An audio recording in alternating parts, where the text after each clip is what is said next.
यूहन्ना रचित सुसमाचार उसकी दूसरी अध्याय को ध्यान करें। इस अध्याय में 25 वचन लिखा गया है। इस 25 वचनों में भागों को देखें तो पहली वचन से लेकर 11वीं वचन तक काना कहकर गांव में होने हुआ है एक विवाह। यीशु मसीह उसमें पहला आश्चर्य काम। 12वीं वचन में वो कफरनहूम को गए, कुछ दिन रहे थे। 13वीं वचन से यहूदियों के फसह की पर्व आए सो जब मंदिर में जाकर उसको शुद्ध किए थे। ये 22 वचन तक लिखा है। 23 वचन से लेकर 25 वचन तक यीशु मसीह के नाम पे प्रजा यानी जनता विश्वास करना, वो सारे मन को जानते हैं कहकर सत्य को बताने के लिए हम लोग देख सकते हैं। उसके बाद दूसरी अध्याय पहली 11 वचनों में देखेंगे तो गलील के काना में पहला आश्चर्य कर्म की विवरण देखेंगे। फिर तीसरे दिन गलील के काना में किसी का विवाह था और यीशु की माता भी वहाँ थी। तीसरे दिन कहकर जो शब्द है वो उसके बारे में बहुत से लोग बहुत प्रकार के रूप में बताए थे। उसका मतलब second third day, that means sixth day कहकर जो शब्द दिखाई देता है। कुछ लोग हैं तो नतानियल को परमेश्वर ने बुलाकर बात किए के बाद में तीसरी दिन कहकर कहते हैं। कंटिन्यूटी फ्रॉम फर्स्ट चैप्टर, इसलिए पहली अध्याय से ये आगे बढ़ रहा है। इसलिए पहली अध्याय में दूसरे दिन कहकर लिखते हुए आए हैं। वो शब्द 3 बार हमको दिखाई देती है पहली अध्याय में। उसके बाद तीसरी दिन कहकर कहा है इस 2 अध्याय में, इसलिए वहाँ से तीसरी दिन छठवा कहकर बाइबल के पंडित लोग गिने हैं। तीसरे दिन गलील के काना में किसी का विवाह था। The Bible is very clear about the incidents and places. Bible बहुत स्पष्ट रूप के विवरण इतिहास के रूप में दे रही है। काना कहकर गांव पे, वो गांव गलील कहकर जो डिस्ट्रिक्ट में, उस गांव में एक विवाह हुई थी। उस विवाह को यीशु मसीह को बुलाया गए हैं, उनके चेले लोगों को बुलाए गए हैं, उनके माताजी को बुलाए गए हैं। All of them for invited by the family members. ध्यान दीजिए, हिस्ट्री को क्या चाहिए, प्लेस, पर्सन एंड टाइम। इसलिए ये पहली आश्चर्य कर्म इतिहास में हुई है कहकर एक निर्धारित होना है। इतिहास में स्थान, व्यक्ति, समय किस प्रकार के रूप में ज़रूरत है वो यहाँ लिखते हुए ये ऐतिहासिक सत्य है कहकर पता चल रही है। परंतु यहाँ हुआ जो आश्चर्य कर्म कभी भी नहीं हुआ था, जल दाखरस के रूप में बदलना और विवाह में यीशु मसीह पहले ये सूचक, ये आश्चर्य कर्म करना कभी भी नहीं हुआ था इससे पहले। यहाँ जो हुआ संदर्भ ये हम सब लोग जानते हैं, सारे मसीह वालों को वेल नोटेड पैसेज है ये। यहाँ हमें ये समझ आता है कि सृजनहारा यीशु मसीह है कहकर समझ आने के लिए ये आश्चर्य कर्म हुई थी, किया गया है। केवल सृजनहारा ही सृष्टि को बदल सकते हैं। जल को दाखरस के रूप में बदले हैं वो। जल को जो गुण रहना है वो अलग है, दाखरस को जो गुण रहना है वो अलग है। जल जो रहना है गुण, वो गुण दाखरस का गुण को लेकर आए हैं। ये केवल सृजनहारा ही करने वाले का कार्य है, केवल सृजनहारा ही कर सकते हैं। क्रिएशन को किसी रीति से भी ऑल्टर करना है तो भी एक क्रिएटर ही केवल केवल अधिकार है। जो है वो नहीं है जैसे निकालना हो, जो नहीं है वो है जैसा लेकर आना हो, जो है उसकी फॉर्म जो वो चाहते हैं उस रीति से बदलना है तो भी। क्या आपको समझ आ रहा है? उदाहरण के लिए, एक लकड़ी को अगर हम जलाएंगे तो उसमें राख निकलेगा, जल को गर्म करेंगे तो वो भाप बन जाएगी। इसमें कुछ बदलाव नहीं है, परंतु जल दाकरस बदलना, something extraordinary which human cannot do that. मनुष्य जो नहीं कर पाते हैं वो केवल परमेश्वर ही यानी यीशु मसीह किए थे, वो भी एक विवाह में। क्यों विवाह को ही चुन लिए थे उस कार्य को?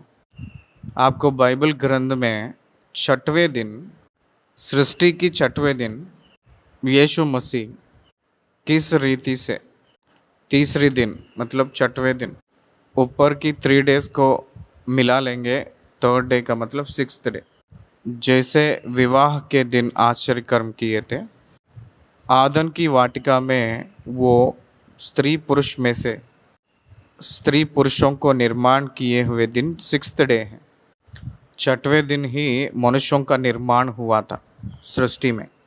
7वें दिन विश्राम दिन है, इसलिए पिता परमेश्वर छठवें दिन विवाह को किए थे। क्रिएशन में 6th day, man and women creation and there marriage. यहाँ भी तीसरे दिन वही सृजनहारा यीशु मसीह ने विवाह में बड़ाई की है। पिता परमेश्वर जो योजना बनाए थे विवाह का, पुत्र परमेश्वर ने अद्भुत रीति से जो ये विवाह करके बड़ाई किए थे, पवित्र आत्मा परमेश्वर जो करने जाने वाली विवाह। इसलिए विवाह सारे विषयों में बड़ाई के रूप में चुनना है कहकर विवाह सब में आदर की बात समझी जाए कहकर इब्रानियों के पत्री 13 में लिखा है। इसलिए यीशु मसीह वो अपने पहला आश्चर्य काम करने के द्वारा ही ऑनर्ड द वेडिंग, वो विवाह को बड़ाई किए हैं, आदर किए हैं कहकर हमें समझ आता है। उस विवाह में वो निमंत्रण थे, उनके माता निमंत्रण थी और उनके चेले लोग निमंत्रण थे। उसके बाद तीसरी वचन, जब दाखरस घट गया वो यीशु की माता ने उससे कहा उनके पास दाखरस नहीं रहा। तब यीशु ने उससे कहा, हे महिला, मुझे तुझसे क्या काम, अभी मेरा समय नहीं आया। यीशु मसीह की माता ने जो समस्या यीशु के पास लाए थे, वो समस्या उन दोनों का नहीं था, वो लोगों का है। उनको दाखरस ख़त्म हो गया, हमें दाखरस ख़त्म हो गया कहकर हम लोग कहते हैं साधारण तौर से देखा जाएगा तो। लेकिन यीशु मसीह अपने बारे में नहीं बात कर रही हैं, यीशु मसीह की माता अपने खुद के बारे में नहीं बोल रहे हैं, उस घर की जिम्मेदारी जो उठाते हैं उन लोगों के बारे में बात कर रहे हैं। That is their problem, but she is bringing the problem to Jesus Christ. Though it's not, वो उनकी समस्या नहीं है तो भी, वो बाहर लोगों के समस्या है तो भी, उनकी समस्या ले आके परमेश्वर के चरणों में रख रही थी। समस्या जिसको है वो ही अपने खुद की समस्या ले आके यीशु के पास लाने का ज़रूरत नहीं है। इसलिए प्रार्थना की सेवकाई सारे सेवकाई से भी महान है, क्योंकि हम लोग दूसरों के बारे में जो करते हैं प्रार्थना, वो प्रभु के पास लेकर आते हैं। परमेश्वर तुरंत उनसे कहते, हे महिला, मुझे तुझसे क्या काम। एक बेटा ने एक माता से मुझे तुझसे क्या काम कहकर कहता है क्या? ग्रहण कीजिए, मुझे तुझसे क्या काम कहकर कह सकता है क्या? नहीं कहेगा ना। लेकिन परमेश्वर झिझकने वाले नहीं है बोलने में। मुझे तुझसे क्या काम, मेरा समय नहीं आया। आप लोग और एक बात पहचानना है, यीशु मसीह की माता मरियम, यीशु मसीह के जीवन में जो भी हो रहा है सारे बातें क्लोजली वॉच करते हुए उनको परमेश्वर पवित्र आत्मा ने और गब्रियल जिब्राइल फरिश्ता ने जो कहे थे वो उनमें किस प्रकार के रूप में परिपूर्ण हो रहा है वो ध्यान से देख रहे थे। इसलिए यीशु मसीह के पास आकर उन लोगों को दाकरस नहीं रहा कहकर कह रहे हैं।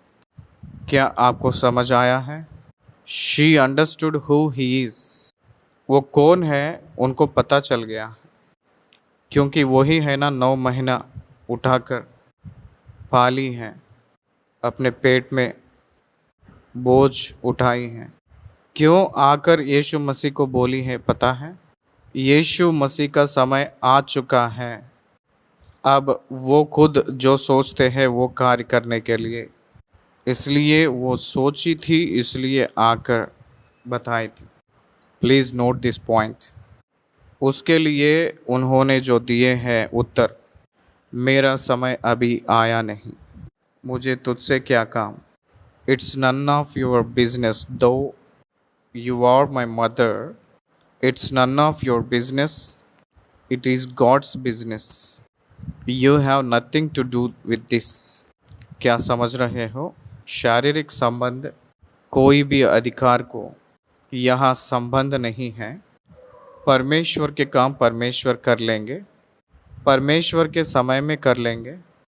इसलिए आप जो सोच रहे हैं मेरा समय अभी आया नहीं, क्या आपको समझ आया है कि क्यों वो बात कहे थे? मरियम ने सोच रहे थे समय आ चुका है कहकर, क्योंकि यीशु मसीह स्वागत किए थे, चेले लोगों को भी स्वागत किए थे, वो बपतिस्मा लिए थे। बपतिस्मा लेते समय ये परमेश्वर का प्रिय पुत्र है कहकर पता चला था आकाशवाणी से। एक तरफ नथानियल को बहुत क्लियरली बता चुके हैं, परमेश्वर के दूत मनुष्य के पुत्र के ऊपर से चढ़ते उतरते देखे तो क्या कहोगे कहकर। इसलिए ये सारी बात जो गौर से देख रहे हैं, सुन रहे हैं जो मरियम ने, वो ये कह रहे हैं कि उनका समय आ चुका है कहकर सोच रही थी। लेकिन प्रभु ने कह रहे थे कि हे महिला, मुझे तुझसे क्या काम, अभी मेरा समय नहीं आया। एक बात याद रख लीजिएगा, ये बहुत अच्छा वरदान पाए हुए ही लोग, आत्मा को जांचने के वरदान वाले, आप लोग महान प्रार्थना करने वाले योद्धा लोग होंगे, आप बहुत अच्छे विश्वासी के रूप में हुए होंगे।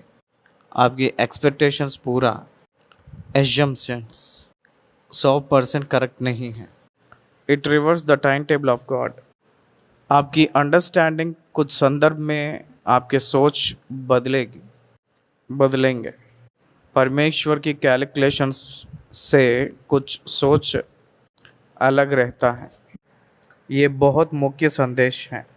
मरियम ने जो सोची थी, मेरे पुत्र हैं, मैं पाला हूँ, मैं पाली हूँ, मैं बड़ी की हूँ, वो मेरे बात मानेंगे, निश्चय समय आया है ना तो मदद करेंगे कहकर सोची थी। हे महिला, मुझे तुझसे क्या काम, it's none of your business, it's God's business. वो शॉक हुई होंगी ना। लेकिन वहाँ यीशु मसीह की माता को अपमान करना, इनकार करना नहीं, क्लैरिफिकेशन दे रहे हैं। वो किस रूप से हैं, उनकी योजना कैसे है, वो समझने के लिए जो कुछ वह तुमसे कहे वही करना कहकर काम वालों से कहकर चले गई थी माता ने। निश्चय उनकी समय आकर पूरा होगा कहकर उनको पता है। वहाँ उस कमी को तुरंत पूरा करने वाले कोई नहीं है उनको छोड़कर, यीशु मसीह को कहकर उनको पता है। इसलिए वो जो कहेंगे वही करना कहकर कहे थे, कहकर काम वालों से कहकर चले गए। 6वीं आयत में वहीं यहूदियों के शुद्ध करने की रीति के अनुसार पत्थर के 6 मटके धरे थे, जिनमें दो दो तीन तीन मन समाता था, वहाँ धरे थे। Please note this. इसका मतलब शुद्धि करने का रीति, कंपाउंड्स के सराउंडिंग्स पे आने के लिए शुद्धि का रीति। बीच में कोन सीमा के कर एक जगह पे एक स्पेशल विवाह हुई थी। उस विवाह के बारे में मैं सुनकर वो सारी वीडियो को फॉलो किया था मैंने। वो विवाह एक बड़ा सा नेता की बेटी का विवाह था। उस सारे गांव के लोग हाथ बढ़ाकर उस विवाह को किए थे। आप लोगों को भी उस इंटरनेट में यूट्यूब में उस वीडियो मिलेगा। उसमें उन लोग ये किए थे कि वेदी पर यानी मंच पर आर्टिफिशियल फ्लावर्स को छोड़कर ओरिजिनल फ्लावर्स पौधे के जैसे आए जैसा प्लान करके करेक्टली 3 महीने से पहले 6 महीने से पहले उस मंच को तैयारी करवा के रफली तैयारी करके वो सारे बीज डालकर बढ़ा के वो सारे पौधे लाइनली रखकर किए थे। उसके बाद वो लोग पत्तों से एक मंडप बनाकर वहाँ से शुरू करके उस गांव में सारे लोग मेहनत करके कष्ट उठाकर उस विवाह को ग्रैंड सक्सेस किए थे। क्यों मैंने इस विवाह के बारे में यहाँ इसलिए बात कर रहा हूँ कि दे प्लान्ड इट, परंतु देखिए वहाँ किसी को भी नहीं पता। उस विवाह के बारे में जब मैं सुना था, विवाह के अंदर आने वाले अपने चप्पल को एक जगह पर रखकर उस चप्पल को देखभाल करने के लिए ही कुछ 100% के लोग वहाँ देखभाल करने वाले ही थे। उस चप्पल को रैक्स में रखने वाले कुछ एकड़ की स्थानों में टेंट्स डालकर वहाँ भोजन खिलाए थे। ऑर्गेनिक फूड से उन लोग भोजन खिलाए थे। वहाँ शुद्ध करके एम्प्टी पैरों से नंगे पैरों से उन लोग उस मंच पे आना है। उस कल्चर आज भी गांवों में रहना है कहकर उस विवाह में उन लोग कहना मैं सुना था। शुद्ध की रीति के अनुसार यहूदी पैर हाथ धोकर तब आते हैं। क्या आपको समझ आया है? इसलिए वहाँ मटकों में पानी भरे 2 या 6 मटके वहाँ धरे थे। पब्लिक सब लोग अंदर आ चुके हैं, मटके वहाँ खाली पड़ा है। इसलिए उतनी लोगों को दाक्रस देना है तो उस मटकों को इस्तेमाल करना है।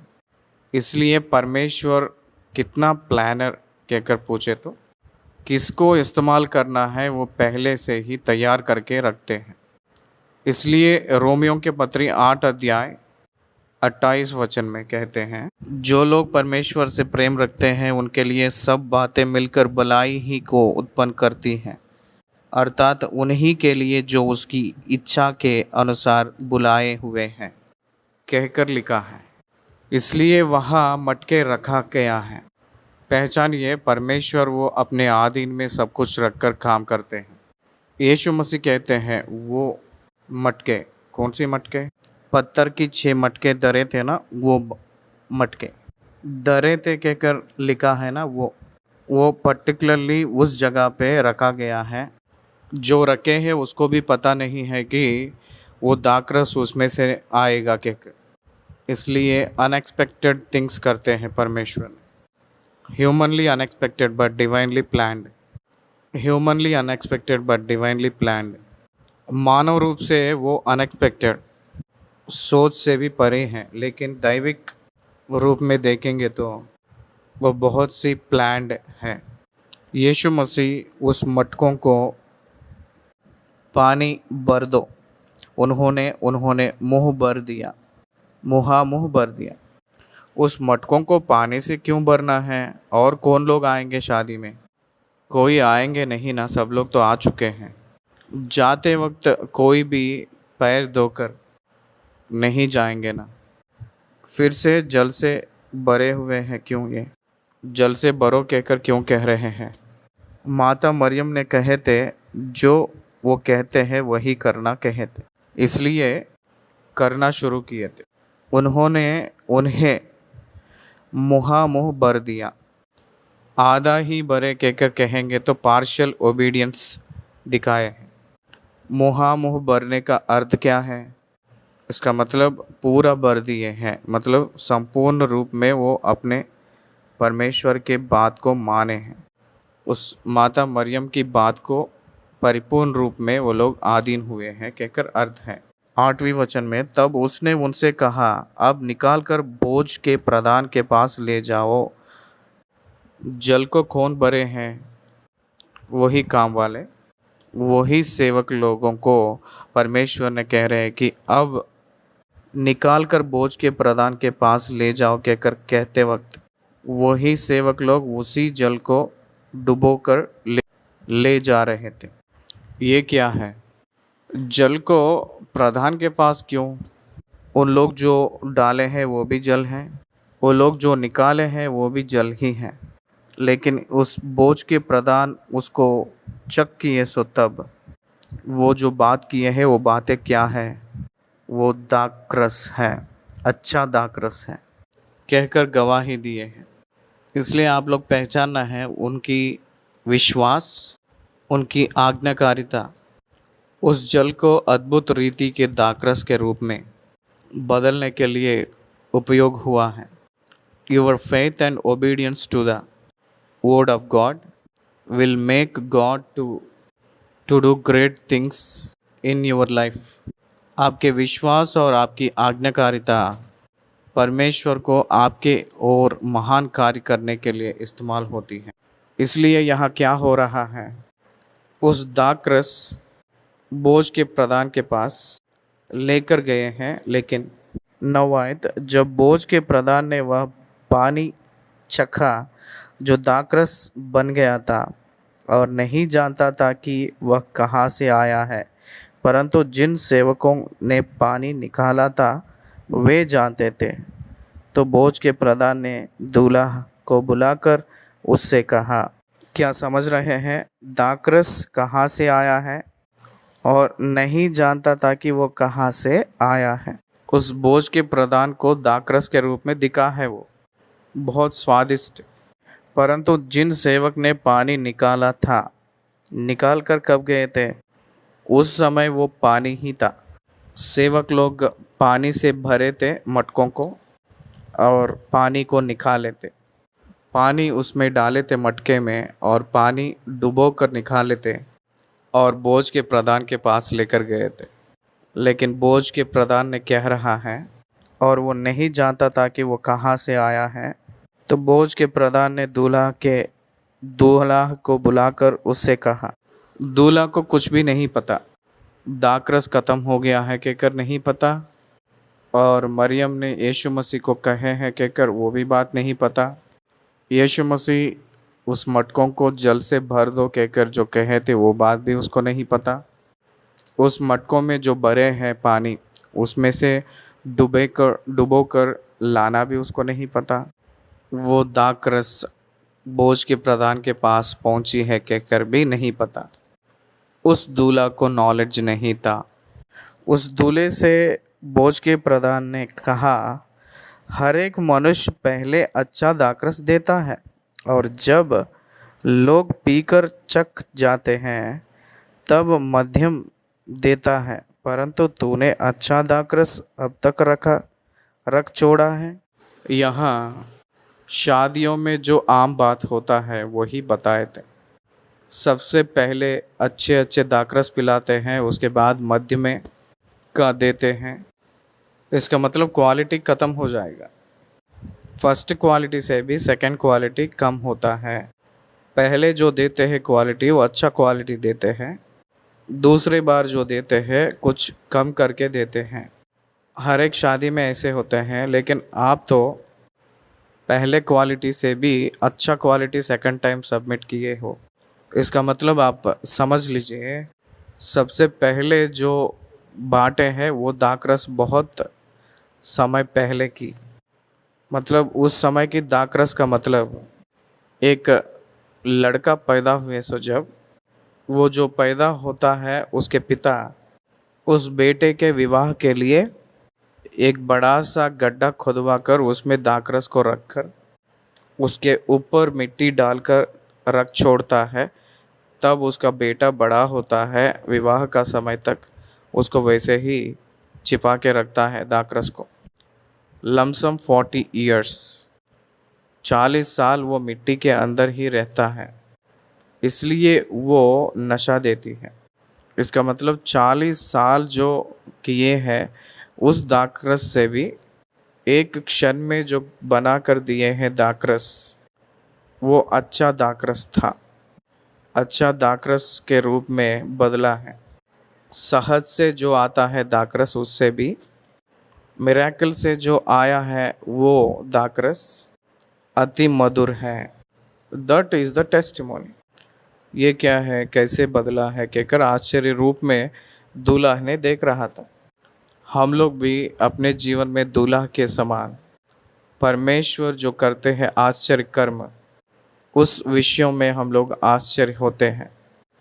We feel wonder how God doing in our works, how God doing works in our life. 11वीं वचन, यीशु ने गलील के काना में अपना यह पहला चिन्ह दिखाकर अपनी महिमा प्रकट की और उसके चेलों ने उस पर विश्वास किया।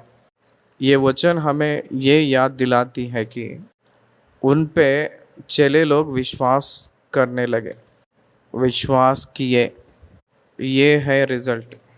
इस मिरेकल के वजह से जो हुआ है महान कार्य वो ये है कि पवित्र आत्मा परमेश्वर ने हमसे ये कहना चाह रहे हैं कि लोगों को दाकरस मिलना मिरेकल नहीं है। यीशु मसीह के चेले लोग यीशु के ऊपर विश्वास करना फुलफिलमेंट ऑफ द रिजल्ट, वो मिरेकल का रिजल्ट जो एक्सपेक्टेड जो है जो था उसको परिपूर्ण किए हैं। यीशु मसीह इस चिन्ह के वजह से किए हुए वो ये है कि वो अपनी महिमा को प्रकट किए थे, अपनी महिमा को प्रकट किए थे, वो अपने दैविक स्वभाव को प्रकट किए थे। That was the intention in this miracle. ये हमें समझना है। इसलिए यीशु मसीह काना के गांव में ये चिन्ह करके पहले वचन में काना में कहकर कहे हैं। 11वीं वचन में अगेन ही मेंशन द विलेज, गलील के काना। इस काना यहूदिया में नहीं गलील में की है।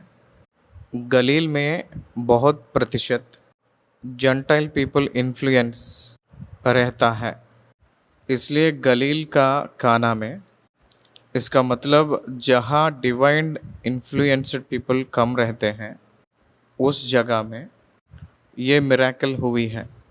यीशु मसीह जो किए हैं आश्चर्य कर्मों को अगर हम देखेंगे तो बहुत प्रतिशत अविश्वासी जो लोग और अन्य लोग, उन लोगों के पास आश्चर्य कर्म करते हुए आए हैं। मिरेकल्स विश्वासियों के जीवन में नहीं किए हैं। वो बहुत से मिरेकल्स जो लोग उनके ऊपर विश्वास करना है उनकी पक्ष में ही किए हैं। विश्वास किए हुए लोगों को मैसेज दिए हैं। गलील में काना कहकर जो जगह एक छोटी सी गांव है, छोटी सी गांव में परमेश्वर महान मिरेकल्स किए हैं। गांव छोटा ही हो सकता है, वो जो करते हैं उस महान कार्यों को आबादी नहीं है, आपत्ति नहीं है, आड़ा नहीं है, रुकावट नहीं है। इसलिए यहाँ एक आत्मिक सत्य हम सीखना है। हम लोग कितने छोटे हैं तो भी महान कार्य अपने ज़रिया करने के लिए परमेश्वर को सहमत ही है, परमेश्वर को संभव है। ये हम लोग समझना है। 12वीं वचन, इसके बाद वह और उसकी माता और उसके भाई और उसके चेले कफरनहूम को गए और वह कुछ दिन रहे। कफरनहूम यीशु मसीह की सेवकाई का हेडक्वार्टर्स है। नाजरत से उन्हें उन लोग जो भगाए के बाद में कफरनहूम में पतरस के सासू माँ के घर वो वहाँ निवास करने लगे। वहाँ सारे परिवार समेत वहाँ कुछ दिन रहे जैसा वचन में लिखा है, और वहाँ क्या किए हैं नहीं लिखा गया है। But all of them were United and stayed together. उन सब लोग मिलकर वहाँ निवास किए हैं कहकर एक गुड साइन, एक अच्छा विशेषता लिखा गया है, विवरण दिया गया। तो आइए 13 वचन से लेकर 22 वचन तक देखें तो फसह की पर्व में उन्होंने मंदिर को शुद्ध करना हम देखते हैं। कफरनहूम में उनका रहने के बाद, वहाँ कुछ दिन रहे के बाद फसह का पर्व समीप हुआ है, नज़दीक हुआ है। अगर आप बाइबल में यीशु मसीह के time table, work of time table अगर आप देखेंगे तो उन्होंने इंसिडेंट्स वाइज कैरोस कहते हैं ग्रीक में। इसका मतलब कैरोस का मतलब समय को दर्शाती है, समय की संबंधित बात है। ये सीजर्स बेस करके रहती है, सीजन्स को बेस करके रहती है। क्रोमोस जो कैलेंडर और क्लॉक को बेस करके रहती है। इसलिए यीशु मसीह बेस्ड ऑन कैरोस जो हुए हैं घटनाएं उसको दृष्टि में रखकर काम किए थे। इसलिए पर्व जब निकट था और यीशु यरूशलेम को गया। यरूशलेम में एक मंदिर है। 14 आयत, उसने मंदिर में बैल, भेड़ और कबूतर के बेचने वालों और सर्फों को बैठे हुए पाया। वहाँ उन लोग व्यापार कर रहे थे। एक्सप्लॉयटेशन बिजनेस कहकर कहते हैं। इसका मतलब मौका को इस्तेमाल करके धोखा कर रहे हैं, लूट रहे हैं। They are maintaining black market. उतना ही नहीं, उन लोग रेट्स उनके इच्छा के अनुसार बदलते जा रहे हैं। वो देखे थे। यीशु मसीह ने देखकर बहुत क्रोधित हुए थे। तब उसने रस्सियों का खोड़ा बनाकर सब भेड़ों और बैलों को मंदिर से निकाल दिया और सर्फों के पैसे बिखेर दिए और पिंडों को उलट दिया। ये पहली बार हुआ है, क्लेंसिंग है। यरूशलेम मंदिर को वो पहली बार शुद्ध करके, उसमें 2 इंसिडेंट्स दिखाई देते हैं। उसमें से पहला ये है, और उनकी सेवकाई के आरंभ में मंदिर को शुद्ध किए थे, और उनकी सेवकाई के अंत में आखिरी सप्ताह में वो मंदिर को साफ किए थे। मंदिर में जो लोग व्यापारी कर रहे थे उन लोगों को भगा दिए थे। ये हम लोग समझना है। और कबूतर बेचने वालों से कहा, इन्हें यहीं से ले जाओ, मेरे पिता के घर को व्यापार का घर मत बनाओ।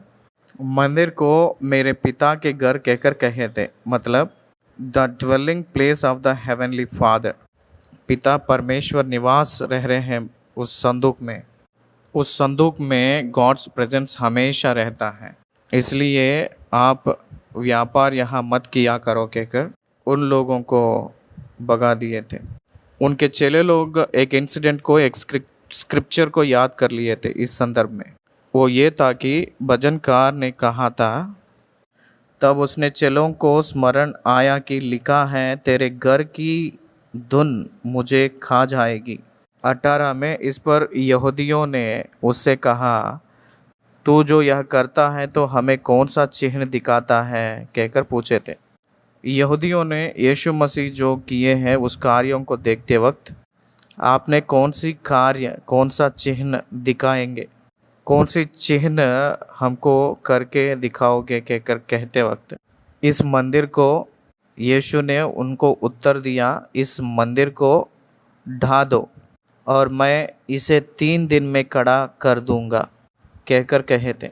इस मंदिर को 46 वर्ष बनाए हैं ना। यहूदियों ने कहा, इस मंदिर को बनाने में 46 वर्ष लगे हैं, और क्या तू उस 3 दिन में खड़ा कर देगा? तब यीशु मसीह परंतु उससे अपनी देह के मंदिर के विषय में कहा था, अतः जब वह मुर्दे में से जी उठा तो उसके चेलों को स्मरण आया कि उसने यह कहा था, और उन्होंने पवित्र शास्त्र और उस वचन की जो यीशु ने कहा था प्रतीत की। पवित्र शास्त्र यीशु, और यीशु पवित्र शास्त्र को, वचन को जो यीशु ने कहा था प्रतीत किए। मंदिर को ढा देंगे तो 3 दिन में बना दूंगा कहकर जो कहे थे, वो कौन सा मंदिर था? उनकी शरीर की मंदिर।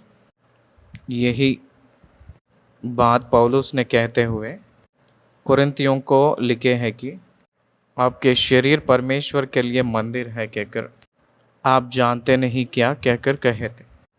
परमेश्वर की आत्मा आप में निवास कर रही है कहकर आपको नहीं पता है क्या कहकर कहते हैं।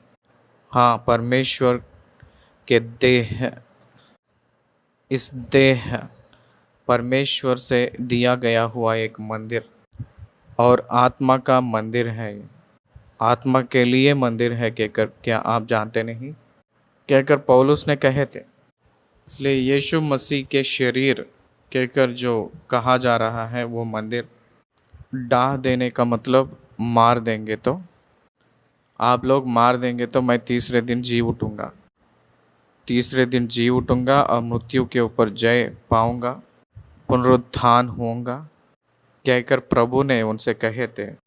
वही चिन्ह है। वैसे ही शास्त्री और फरीसी जब पूछे थे मुझे कौन सी चिन्ह दिखाओगे कहकर पूछे, तो योना को जो हुआ है उस चिन्ह को याद दिलाए थे। योना के चिन्ह ही आपको दिखाई देगा, उसको छोड़कर और कुछ नहीं कहकर कहे थे। योना जिस रीति से 3 दिन 3 रात मछली के पेट में थे उस धरती में जल के नीचे, वैसे ही प्रभु भी रहेंगे कहकर कहे थे। वो भी उनके मृत्यु शरीर पुनरुत्थान के बारे में कहे हुए बात ही है। लेकिन उस ज़माने की यहूदियों को, शास्त्रियों को, फरीसियों को नहीं समझ आया था, लेकिन चेले लोग उसको समझ लिए। 23 वचन, जब यरूशलेम में फसह के समय पर्व में था तो बहुतों ने उन चिन्हों को जो वह दिखाता था देखकर उसके नाम पर विश्वास किया। यहाँ जो लिखे हैं वो कौन सी चिन्ह किए हैं एक्सप्लेन तो नहीं किए हैं। यूहन्ना अपने सुसमाचार के आखिरी भाग में यीशु मसीह जो किए हैं उस कार्यों के बारे में अगर लिखना आरंभ किएंगे तो इस दुनिया बचेगा नहीं कहकर कहते हैं, इस दुनिया भी काफ़ी है कहकर कहते हैं। यीशु मसीह बहुत से चिन्ह किए थे, वो सब बाइबल में नहीं लिखा था, ये हमें सबूत दे रहे। जो वह दिखाता था देखकर उसके नाम पर विश्वास किया।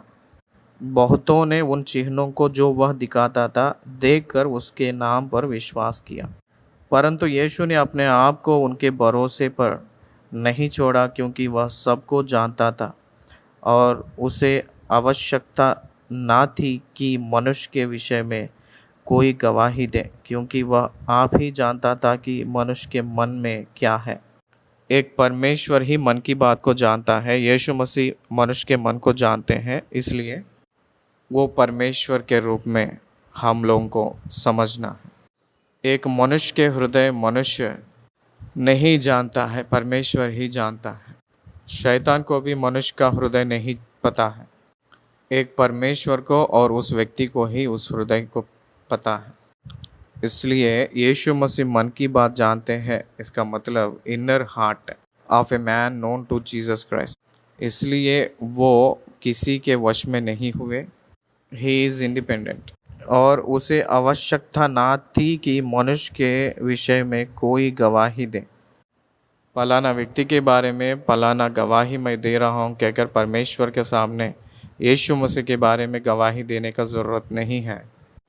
वो हर एक हृदय को जानते हैं, इसलिए वो परमेश्वर है। इसलिए दूसरी अध्याय में अगर हम देखते हैं तो वो परमेश्वर है कहकर हम लोगों को समझ आ रहा है। पहले 11 वचनों में सुन रहे हो, जल को दाखरस के रूप में जल को बदलकर वो सृजनहारा सृष्टि को बदल सकते हैं। वो केवल सृजनहारा ही है वही बदल सकता है कहकर प्रूफ करवा लिए। 13वें वचन से देखते वक्त मंदिर को शुद्ध करके मेरे पिता के घर कहकर कहने के द्वारा वो परमेश्वर के पुत्र है कहकर अपने आप को प्रकट किए। इसके द्वारा वो परमेश्वर है कहकर बता रहे हैं। वैसे ही मृत्यु में से मैं जी उठूंगा कहकर कहने के द्वारा वो परमेश्वर है कहकर परमेश्वर के पुत्र है कहकर प्रकट कर लिए थे। वैसे ही सबके मन की बात को जानते हैं कहकर कहते हुए परमेश्वर कहकर प्रकट कर लिए थे। इसलिए ये 3 इंसिडेंट्स में से यीशु मसीह अपने आप को परमेश्वर के रूप में, परमेश्वर के पुत्र के रूप में प्रत्यक्ष कर लिए हैं। इसलिए यूहन्ना रचित सुसमाचार पूरा वो दैविक सबूतों से रहा है कहकर हम लोग जानने जा रहे हैं। आगे दूसरी अध्याय हम लोग खत्म किए हैं। धन्यवाद।